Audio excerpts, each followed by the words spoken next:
With the release of The Taken King, the game Destiny has actually changed a lot. Now today I want to talk to you guys about a few different ways the game has changed for the better, and one or two maybe for the worse. Now the first thing is that obviously this is a huge expansion for the game. I haven't really seen an expansion like this before in any type of game. This basically, The Taken King, to me, is basically like the second version of the game. You know, they made the first game, this is now the sequel, this is part 2, and that's just huge. So, you know, it's either the fact that they had this idea from the beginning, or Destiny 1 went so bad, or you know, the original Destiny went so bad that they decided to make a new one. Either way, I'm glad they did this, because Destiny Taken King is so much good, and like I said, it's a huge expansion. It just expands on what was missing. And the first thing that it really does is it adds backstory to the characters in the universe that were missing before. You know, it never really told us about the ghosts. They just, yeah, they're there. You know, they never really told us about how they found the Guardians. Oh, they just found them, you know. It never gave any backstory about the different races. It just said, yep, they're here, they're here, they're here. It never told you anything. There was never anything behind this game. You know, it was simply just, this was this and that was that. You know, nothing else. That was it. The other thing it did, or another thing it did, was it replaced some of the voice actors. A lot of complaints were made about Peter Dinklage playing the Ghost, mainly because he was extremely boring and just didn't seem to know what he was doing in terms of video game voice acting. And I don't think I'm acting as if I'm some expert or something. I'm not. I've never done a single bit of video game voice acting in my life. But I've played a lot of games, and I think I have a reasonably good idea what it takes to make a good voice actor. So thankfully, they actually scrapped the voice of the Ghost and replaced him with Nolan North, a true voice actor. He is the voice of Nathan Drake, and he's done so many more pieces that is brilliant. If you just go up and pretty much search any random game, chances are Nolan North is in there somewhere. Unless, of course, there's an Xbox game. I don't think he's actually done a Xbox exclusive. But aside from that, the Northern North adding is just brilliant. And Nathan Fillion actually plays the Hunter Vanguard, and he just adds so much character to the role. You know, beforehand, this character was just like a shell. He was just the Hunter Vanguard, no one special. And then suddenly he appears and he's this cool, badass, but slightly rogue character who at the same time sort of has a funny way about him. And again, it just adds so much character to someone that does a plain person before, you know, never really cared about them, and suddenly they're this really cool person. Now, another complaint that was made about the original game was the fact that there was no real bad guy for you to hate or go after. It was just these races who've done this, that, and that, so you should go and defeat them all. And although there's not really a problem with that, at the same time, you didn't really feel like you had anyone to go against. They were just mindless enemies that were just there to be shot at, and occasionally you get a boss you have to take care of. But aside from that, nothing really major. You know, Fogoth maybe, major Vex characters, nothing that really caused any big problem. And even then, the final boss in the very last level of the standard game, who the hell remembers who he was? Was he even a person? It was like a big globe of darkness, and it was like, well, really, that's it, you know. But thankfully now they've added the character Oryx, who is the father of Crota, and I'll tell you what, Oryx is badass. You saw the start of this video, he just looks so cool. He is like the perfect embodiment of a devil, and you just automatically afraid of him in a way. And you just see him go and kick ass. And the final bit, if you haven't done the raid against Oryx yet, it is so hard to do.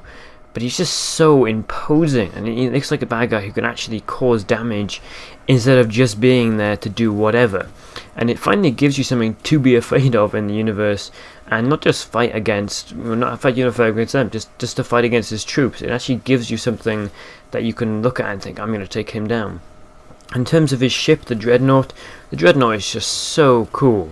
At the very start of the game, or the very start of the Taken King storyline, it just destroys an entire Woken ship. That's the thing as well. The Woken actually do something. The Woken don't just sit around and go, yeah, you have to do this, this, and this.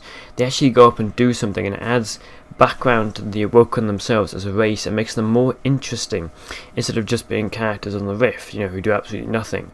But they do get annihilated by the Dreadnought, as I was saying, and overall, it's just a badass ship to be on. You can see over here, I'm on the ship, and there's so much to do on it. And all the way through the game, you'll see different species in conflict. You'll see Cabal a lot of the time. They appear and take on some of the Taken. Pretty much all the time, any of the races get beaten by the Taken. That just shows the power, you know, this immense race that's coming over and destroying everything. But the weapons are completely different. They've had so much more diversity. You can see this here. This is a year 2 weapon on screen right now, and it's just so cool. And so many awesome weapons and so many different designs now. Instead of the standard 3 designs, or really 4 designs maybe, that you'd get, there's actually new different ones now that really change it up instead of being slightly different.